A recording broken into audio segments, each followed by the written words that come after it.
E eu vou falar hoje aqui um assunto muito interessante. Eu vou falar com a Arlete Lima, ela é assistente social, está aqui para conversar hoje com a gente sobre o seu trabalho. Ela que trabalha há um bom tempo com isso, né? Vou perguntar agora, porque a minha memória, preciso tomar um memorial para lembrar, ela já me falou, mas eu não lembro. E eu vou bater um papo com ela aqui agora. Tudo bem? Graças a Deus. Por favor, fica à vontade. Vamos lá. Bom, você trabalha como assistente social, né? Mas eu queria primeiro saber assim, um pouquinho sobre você mesmo, para as pessoas que estão em casa te conhecer melhor. Você é de onde? Você é aqui de São Paulo, né, também? Sim. É de São Paulo, Sim. só pedir para isso. Sim. Então, eu sou casada, né, há 11 anos, ainda não tenho filhos. Cursei o serviço social e me formei em 2012. De lá para cá eu fiz um aprimoramento profissional na área hospitalar. E hoje eu trabalho com uma equipe de apoio, né, multiprofissional, que oferece apoio às UBS, né, aos postos de saúde. Tá, tem que estar sempre estudando, não tem jeito, né? Sim, sempre estudando. Inclusive, estou cursando hoje pós em terapia familiar sistêmica. E a gente não para, né? Sempre, se não fazendo uma pós-graduação, fazendo cursos de extensão. Essa, inclusive, está dentro também do nosso Código de Ética Profissional, né, do Serviço Social, a qualificação contínua, né, que é muito importante para a qualificação também do nosso trabalho. Oh, isso é interessante. Eu vou te perguntar em relação ao trabalho em si do assistente social, né? Porque muita gente tem a impressão que é aquela pessoa que eu vou reclamar ou pedir alguma coisa, né? Sim. Então eu vejo o assistente social, você conversa com alguém num hospital, num posto de saúde, ou seja lá onde for. Poxa, eu preciso isso, vai lá conversar com o assistente social. É desse jeito? Como que é o trabalho do assistente social? A moça boazinha que dá a cesta né? básica. Tem umas que não são tão boazinhas também, não. Né?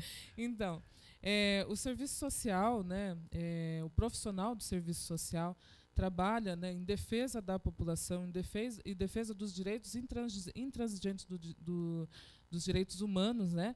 Então trabalha assim muito embasado nas políticas públicas e trabalha oferecendo esse acesso que muita população, né, muitas vezes não tem acesso à informação, né, não tem conhecimento dos seus direitos, né? Então o serviço social entra nessa questão. Né? Primeiro, levar essa informação que muitas vezes não chega, principalmente nas comunidades, na população mais vulnerável, né? Vulnerável socialmente falando. Então, nosso trabalho é esse, por meio das políticas públicas, levar a informação, também levar capacitação também a muitos profissionais, no meu caso, a profissionais da saúde, e também a capacitação da população, de modo geral também, por meio de palestras, por meio de cursos, por meio de todo tipo de forma de levar a informação. Entendi. Então esse é o amplamente, né, o trabalho do assistente social, né? No seu caso, particularmente, você trabalha para alguma empresa? Como que é o seu trabalho? Você trabalha aqui em São Paulo mesmo? Como que funciona? Eu trabalho na região de São Paulo e trabalho numa equipe multiprofissional que oferece apoio às unidades de saúde. Então, tá. Você oferece apoio, você fica ali, você visita ou você fica normalmente... Sim, a gente oferece apoio por meio de visitas domiciliares e consultas, né, compartilhadas ou específicas com a equipe médica, com a equipe de enfermagem. E a gente faz esse trabalho também, trabalhos terapêuticos também através dos grupos, né? A gente oferece vários grupos terapêuticos, onde a gente aproveita também para levar a informação e o conhecimento e oferecer um atendimento mais qualificado e também de acolhimento à população. Isso é legal, mas vocês saem ali no porta a porta, ou vão via prontuário? Qual a melhor estratégia para fazer as visitas para essas comunidades? Sim, primeiramente a gente trabalha com base nas reuniões, né? A gente faz as reuniões periódicas com as equipes médicas, equipes de enfermagem das unidades de saúde e por meio disso a gente levanta os casos de maior complexidade, né? Que envolve maiores ações, que envolve um olhar mais profissional, mais específico de alguma área. Então, por meio dessas discussões, por meio dessas reuniões, a gente agenda os atendimentos compartilhados ou específicos por meio de visitas domiciliares ou consultas na própria unidade de saúde. Entendi. E normalmente tem um tipo de caso que seja mais frequente, por exemplo, pessoal com dependência química ou idosos com maltratos, ou crianças. Tem algum caso que seja a maioria ou não? Atualmente eu tenho encontrado, né, tenho acompanhado diversos casos assim de maus tratos, infelizmente, né? A violência doméstica é um tema bastante atual, porém também já vem de muitas décadas atrás. A gente sabe que é um mal da sociedade, né, que vem abrangendo todas as famílias. Será que só aparece ou boa mais parte hoje? das Sempre famílias. teve, né? Não, sempre teve. Hoje tem maior visibilidade por conta das leis, né, que até então, até pouco tempo atrás, não existia. A própria Lei Maria da Penha mesmo, né, que é 11.340, ela veio de 2006 para cá, né? Então existe o ECA hoje, né, que na verdade já vem desde 1990, e diversas outras leis hoje que até poucas décadas atrás não existia. Então era naturalizado essa questão da violência no espaço familiar. Maria da Penha nem botava tanta fé mesmo que ia pegar, né? Isso, exatamente.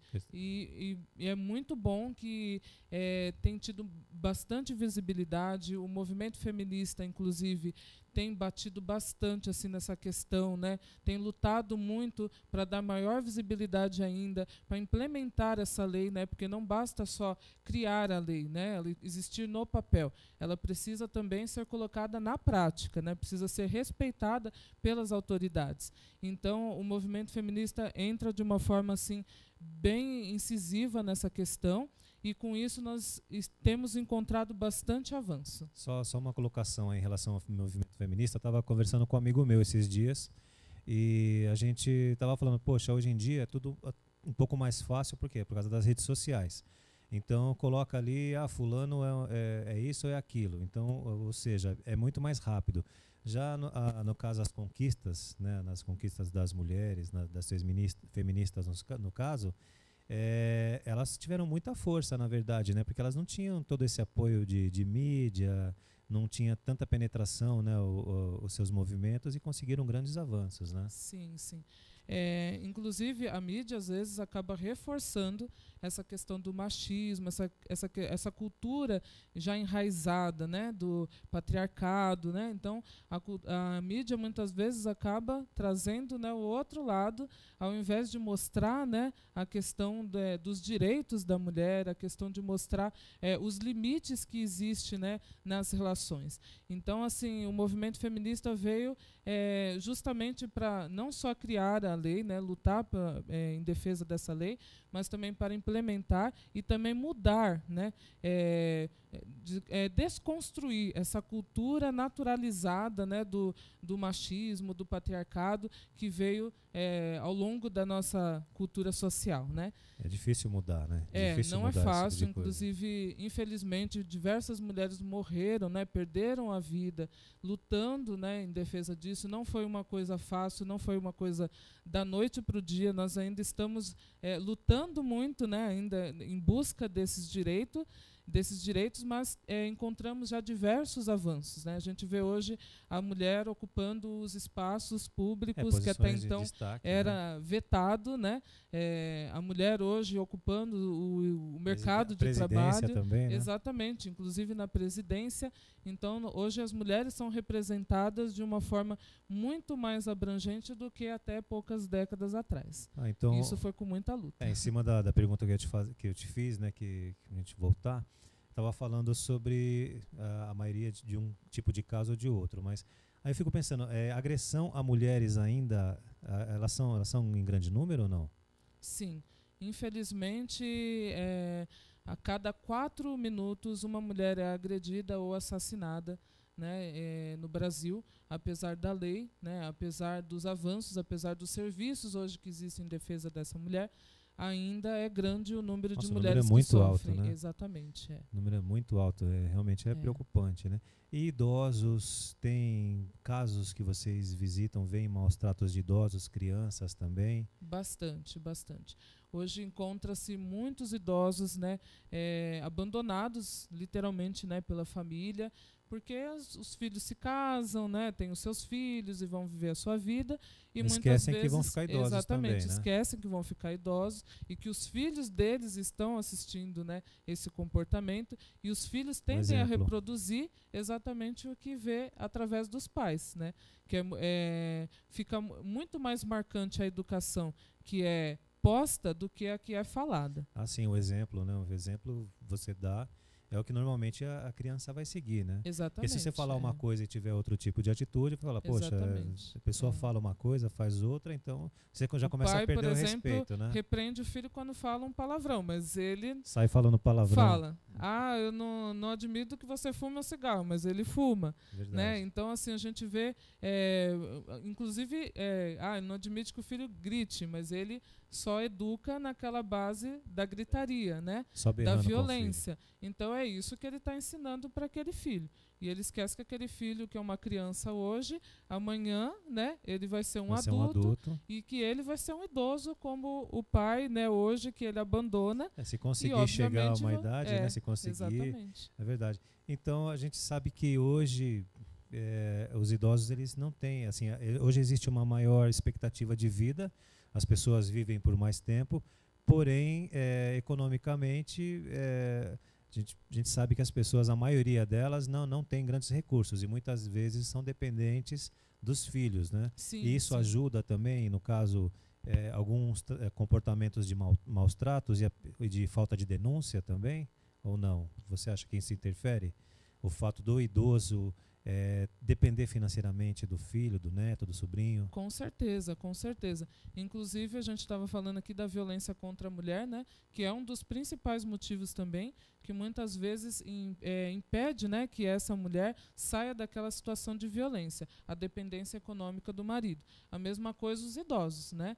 Muitos idosos hoje, ainda mais hoje, né, cada vez está mais difícil a questão da aposentadoria, principalmente as mulheres, né, que dedicam a vida à casa, aos filhos, então dificilmente às vezes tem um trabalho, né, remunerado, com carteira assinada, e isso dificulta para quando ela atinge a idade adulta, para ela, no caso, se aposentar, para ela receber um benefício previdenciário. Então ela fica dependente economicamente daquele filho, daquele neto, e que muitas vezes ela não é assistida. E tem o outro lado também, né? Tem o idoso que tem a sua aposentadoria, que recebe seu benefício previdenciário e, por conta disso, é vítima também dos filhos e dos netos, que acabam se beneficiando indevidamente daquele benefício, daquela aposentadoria, em benefício próprio, e acaba deixando desassistido esses idosos. Então, não necessariamente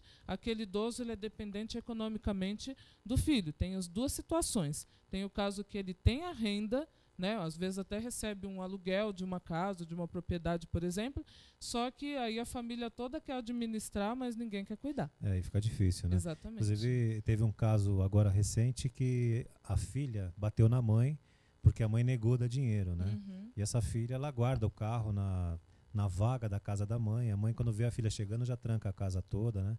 Mas as irmãs entraram com processo, então, quer dizer, isso só gera dor de cabeça, na verdade, né? Só vai gerar dor de cabeça, só vai atrapalhar a vida dessa pessoa, né? Isso também é bastante comum na questão da dependência química, né? Porque muitos filhos, muitos netos, né, acabam também agredindo esse pai, né, esse idoso, por conta de retirar dinheiro deles para sustentar o próprio vício. Inclusive, a gente vê muito roubo. A palavra é roubo, né? Bujão de gás, uma coisinha ou outra que talvez o pai, o irmão vá perceber só depois de algum tempo, né? Furto, né? São pequenos furtos. Os pequenos furtos dentro de casa para poder manter o vício, né? E hoje em dia tá muito disseminado, né? Infelizmente o uso de drogas, grande parte das famílias só tem aumentado. Então a gente vê que a partir do momento que essa pessoa se torna um dependente, e acaba achando que em casa tem uma obrigação de ajudá-lo de alguma maneira, Exatamente. né? E acaba maltratando um pai, mãe, irmão. Existe também o maltrato ao contrário, né? Sim. Às vezes um irmão que vê um outro que é dependente químico acaba batendo porque ele é um sem Sim, vergonha, coisa do porque tipo. as famílias perdem a paciência, né?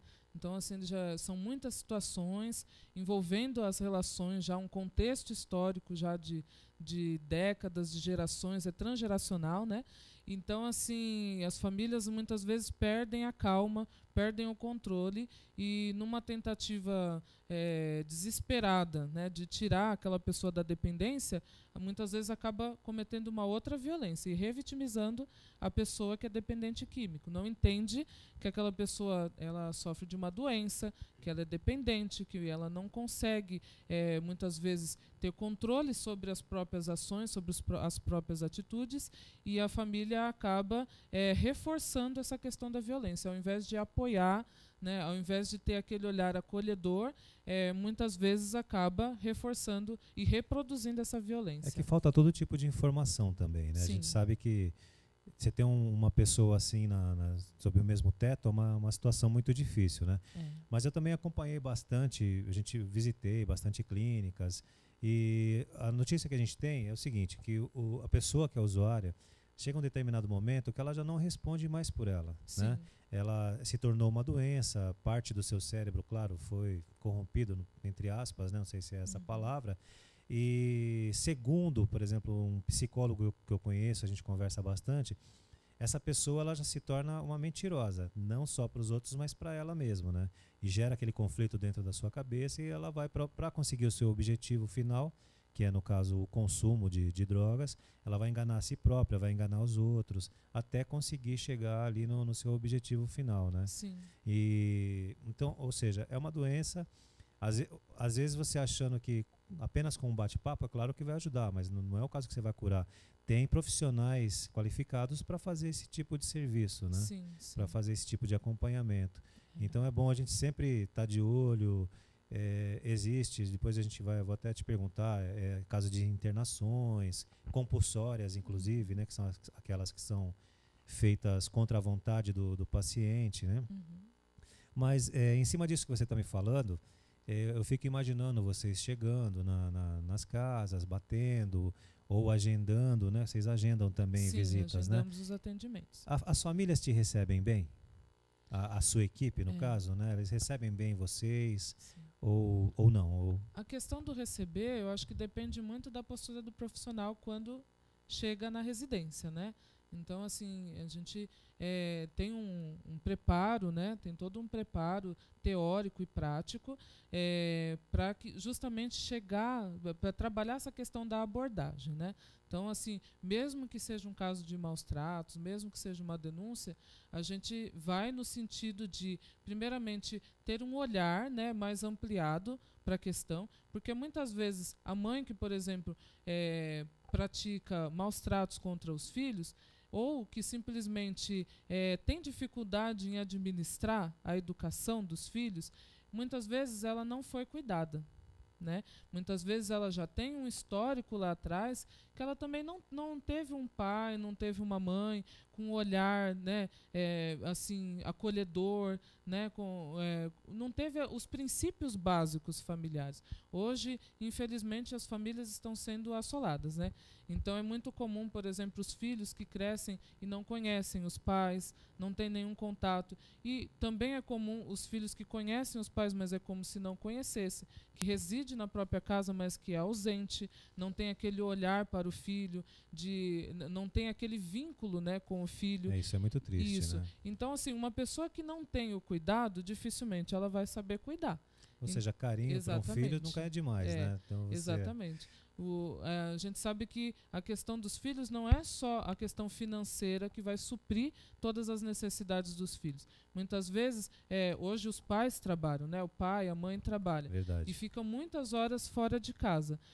Só que tem pais que permanecem o dia inteiro com os filhos, é como se não permanecesse. Porque não tem um diálogo, não tem um momento com o seu filho. Sabe uma coisa que a gente tem escutado bastante também? Tem muitos pais que ficam muito tempo com os seus filhos, como você está falando, sem qualidade. Aí fica Sim. a mãe no celular, o pai no Exatamente. note, Hoje, o né, filho na no era digital, videogame, né? Então fica o dia inteiro ali, pô, a família tá ali, tá toda junta, mas não, tá isso, cada um, não fala nada com o outro, aí já exatamente. almoça fora de hora, ou seja, Sim, não tem aquele contato, né? Os pais é, não brincam mais com os filhos, não se sim, conversam mais entre eles. sim, Então essa qualidade também é quase é, como estar separado, né? Separado, exatamente. estar ausente, né? Você falou uma coisa muito importante. A tecnologia hoje, né, essa era digital, tem aproximado pessoas daqui, lá do outro lado do mundo, porém distanciado as pessoas dentro da própria casa.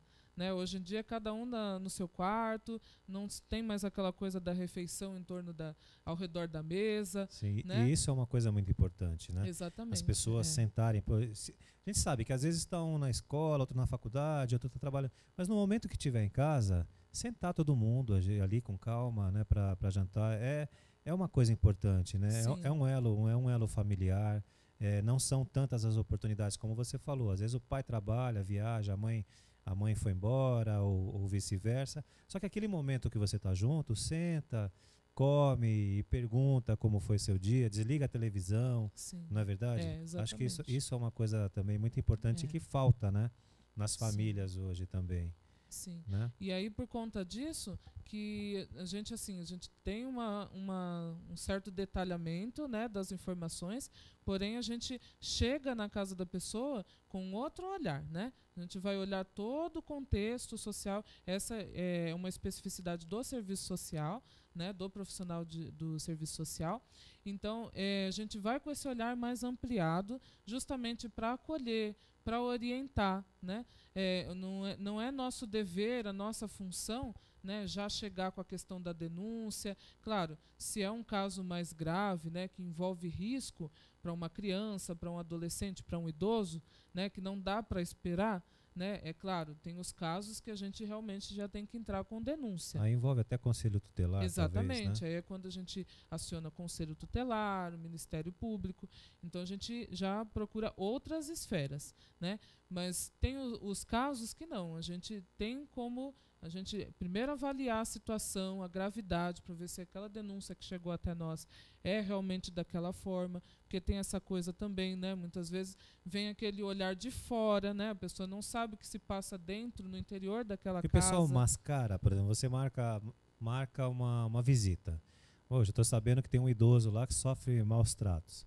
Aí vocês marcam uma visita. Marca a visita, chega lá e tá tudo muito bem, tudo muito Sim, já bonito. houve Pessoal fazendo situação. carinho, né? Sim, sim. Tem, né? Não Já tem houve jeito, né? uma situação, inclusive, de uma idosa que a informação que chegou para a gente é que ela ficava muito tempo, residia sozinha, né, já Aham. começar, e não recebia visita dos filhos, e ela tinha as complicações de saúde dela, o quadro clínico dela, né, era bastante assim complicado, bastante delicado, importante, e com isso ela era acamada e ela não conseguia se levantar, né? Então ela precisava de alguém que inclusive estivesse lá para auxiliá-la a levantar da cama, para estimular, né, também ela a sair daquela cama, muitas vezes ajudar no banho, na medicação, e ela não tinha ninguém que se responsabilizasse em relação a Ficava isso. sozinha. Isso, Mas ficava sozinha. fisicamente ela era É. debilitada, então, né? Sim, ela era debilitada e a equipe de enfermagem, a equipe médica fazia o que podia, né? Que alguns exames eles escolhiam na residência, no domicílio, algumas Chegava a ser consultas. acamada mesmo ou não? Isso, Então devia, acamada. devia Ela ter não as conseguia se escaras lá de levantar, decúbito e tudo. tanto que chegou a criar uma ferida na pele, né? De tanto ela ficar deitada na mesma posição e não conseguia se levantar por uma questão de limitação física e também por uma questão de falta de estímulo também. Né? Porque a pessoa que se encontra nessa situação abandonada pela família, Psicologicamente também vai exatamente, interferir bastante, e né? aí no caso desenvolve um quadro depressivo também, né? Também. E aí no momento em que foi avisado, né, que uma assistente social estaria presente lá nessa casa e de repente encontrei um cenário de família, né? Família de comercial, de margarina. Ah, tá. E aí, de repente, estavam os filhos nessa residência, estavam os netos, a filha lá Eu tô dando a imaginando a cena aqui, eu tô insulina, até achando. lavando a roupa, a senhora estava muito bem cuidada, né, muito bem limpinha. Então, assim, Aham. o nosso trabalho também costuma provocar essas reações. nos atendimentos. Sabe né? que você me lembrou? A gente que nos vê, surpreendem, você vê muito em filme, né? No caso de adoção, você vê em filmes, né? Ah, fulano vai vir aqui, né? Então aquela casa bagunçada, exatamente, o marido e a mulher troca tapa, inclusive, isso e aquilo. tem um filme Preciosa, né? Que Preciosa. mostra quem não assistiu, eu vou assistir, eu não vi. eu indico, mostra uma cena bem semelhante, né? Ah, é o casal querendo adotar uma criança, é isso? Não, no caso era uma questão de ela estava quase perdendo a guarda, se eu não me engano, uma coisa assim, e a assistente social foi lá, então elas maquiaram toda uma situação, né, para receber a assistente social na casa. Né? Fica a dica, Preciosa o nome do filme, isso. né? E é importante também reforçar que a assistente social, quando vai na casa, né, da pessoa, quando vai atender uma denúncia, não vai no sentido de tirar os filhos de ninguém, né? Porque muitas vezes a mídia acaba passando de uma forma... Isso é importante, o que você vai falar agora errada. É muito importante. Exatamente. Então, fica como que a assistente social veio na minha casa e tirou o meu filho. Aquela víbora vai vir aqui. A assistente social fechou a ONG. E isso não existe. A assistente social não tem esse poder todo, né? Mas vai fazer análise, lá vai olhar. Exatamente. O nosso trabalho não é de tirar o filho de ninguém, muito pelo contrário, né? O ideal seria manter, né? Exatamente. A gente trabalha muito pautado em cima, por exemplo, do ECA, né? Que no caso tem assim preconizado a questão do direito da criança e do adolescente à convivência familiar e comunitária. Então, para a gente é interessante, inclusive, que essa criança permaneça no seio familiar. Poxa, super interessante. Na verdade, eu nem imaginava que a gente ia entrar nesse assunto, mas o assistente social ele não faz nada de aconselhamento ou chega a fazer, dá conselhos ou fala, olha, isso daqui você tem que melhorar, isso está errado. Não. Ele entra nessa, né, nesse... A gente trabalha com base nos direitos, né, e com base nas políticas públicas. Então, não é o nosso trabalho dar conselho. A orientação que a gente dá é justamente nesse caso que eu estou te falando. A pessoa, por exemplo, que não teve o cuidado, né, não teve uma base familiar e, por conta disso, ela tem dificuldade de educar os seus próprios filhos. Então, ela encontra dificuldade com isso. E não é por uma questão de maldade ou porque ela é violenta. É que é o que ela aprendeu. Né? Isso é muito comum, Sim. Inclusive, na reprodução da violência. Muitos filhos, né, se tornam agressores porque vê os seus pais agredindo a sua mãe. Então, é o que eles aprendem do que é ser homem. Né? Então, assim, então a gente trabalha nesse sentido de orientar em relação aos direitos, em relação aos deveres de cada um naquele meio, né, familiar. Essa questão, por exemplo, dos idosos que são abandonados pelos filhos, pelos netos. Então, a gente reforça muito a questão do Estatuto do Idoso, que é um direito, um direito e um dever, né, e uma obrigação também, né, da família cuidar desse idoso. Né? É um direito do idoso e um dever da família, do Estado, da sociedade. Da mesma forma, também o ECA preconiza em relação às crianças e aos adolescentes. Não existe Estatuto do Idoso, não existe, né? Tem também? Sim, o Estatuto do Idoso preconiza isso, que é um dever do idoso, né, ter acesso à proteção, ter acesso, né, aos direitos dele, né, que são garantidos através do Estatuto, e é um dever da família cuidar e dar acesso, né, ao direito de ir e vir, a questão de reforçar a autonomia, porque o idoso, depois de um certo período, ele meio que perde a personalidade dele, né, perde assim a particularidade dele. Parece que ele deixa de ter autonomia sobre a sua própria vida, perde o protagonismo da sua vida. Então, assim, perde outras coisas também, né? Exatamente. Reflexos, perde, né? Exatamente. Exceto assim os idosos, né, que já têm um comprometimento neurológico, por exemplo, não pode sair sozinho. A questão, por exemplo, da esquizofrenia, a questão, por exemplo, do Alzheimer, né, que tem acometido muitos idosos, exceto esses idosos que têm uma certa confusão mental ou um comprometimento neurológico e psíquico, né, até que impede de sair sozinho na rua, de tomar certas decisões. Exceto nesses casos, o idoso, né, que assim tem uma certa lucidez, né, que tem uma clareza, né, de raciocínio neurológico, não tem nenhuma questão, né, que impeça dele tomar decisões, dele sair sozinho. Ele tem esse direito e muitas vezes é negado pela própria família. Né? Família, em alguns casos entram na justiça também, né, para para às vezes bloquear alguma decisão tomada pelo idoso. Isso daí a gente vê bastante também.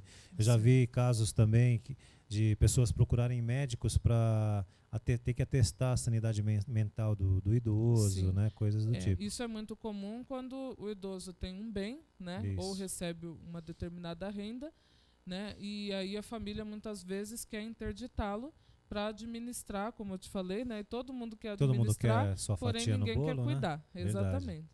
Isso é muito comum também. E nem sempre esse idoso ele realmente não responde por si. Né? Então, muitas vezes é maquiado essa situação. A família tem os artifícios, né, para muitas vezes se beneficiar indevidamente dessa renda, indevidamente de um imóvel. A gente estava falando de idoso agora, mas eu estava lembrando um pouquinho antes aqui que a gente estava conversando. Eu visitava, na época era a FEBEM, né? Já não nem chama mais FEBEM. A FEBEM hoje é Fundação Casa. Fundação Casa, a FEBEM infantil ali no Pacaembu. E era duro, porque eu ia lá falar com os médicos, levar medicamentos, e a criançada vinha correndo, você é meu pai, vinha uns 20, 30, nossa, aquilo ali acaba com qualquer um, na verdade, né? É uma situação que você deve estar mais acostumada a encarar, né? Ver no seu dia a dia, mas quem não está acostumado, principalmente com criança e com idoso, o fator emocional pesa, né? Abala, ele é complicado, né? Sim. Para você se tornou uma rotina, no caso, né? O assistente social não deixa de ser um ser humano, né? Um ser humano dotado de emoções, tem também as suas fragilidades, muitas vezes vai encontrar situações que vai se deparar e vai de encontro com alguma coisa, alguma questão que ele está vivenciando dentro da própria casa, dentro da própria família. O assistente social é uma pessoa, um ser humano, né, dotado de erros também, né, como passível de erro, como qualquer outra pessoa. Né? E muitas vezes a gente se depara com essa realidade que a gente às vezes está vivenciando. E a gente também se sensibiliza, né? Aliás, a sensibilização é muito importante no nosso trabalho, né? Porque se a gente não tiver o mínimo de sensibilidade para lidar com essas situações, né? Então a gente muitas vezes vai ter aquela questão, né, de já chegar enfrentando, de já chegar acusando, de já chegar denunciando. Não tem a sensibilidade, né? Exatamente. Então, ideal, né, pra coisa, né? justamente essa sensibilidade, esse olhar acolhedor, né, que é uma especificidade do serviço social, muitas ajudam e faz parte do nosso trabalho, né, e assim contribui muito para que os direitos sejam preservados, né? Porém, sem que as pessoas também deixem de cumprir os seus deveres, né? Arlete, assim, passou rápido demais, na verdade, né? Até a gente não conseguiu, a gente tinha programado, vamos falar também sobre outros assuntos, e acabou que assim, nosso tempo, como é limitado, eu queria já pedir de antemão se você pode vir também numa outra oportunidade para a gente dar continuidade, né? Porque eu tenho certeza que essa semana vai chegar um monte de e-mail, o pessoal vai perguntar sobre o que você falou. Se quiser orientações, pode mandar e-mail para a gente, porque quem quiser fazer perguntas para você, se autoriza? Sim, pode mandar e-mail para o redesocial@divmas.com, lembrando que é com V mudo, ou no WhatsApp aqui em São Paulo, 11 98498 8906. Quer se despedir, Arlete? Sim. Eu agradeço a oportunidade e aceito o convite para voltar sempre que for preciso, sempre que surgir a oportunidade. Agradeço muito, então em breve espero você novamente aqui. A todos, muito obrigado, fiquem com Deus, semana que vem a gente está aí de volta. Um abraço, até mais.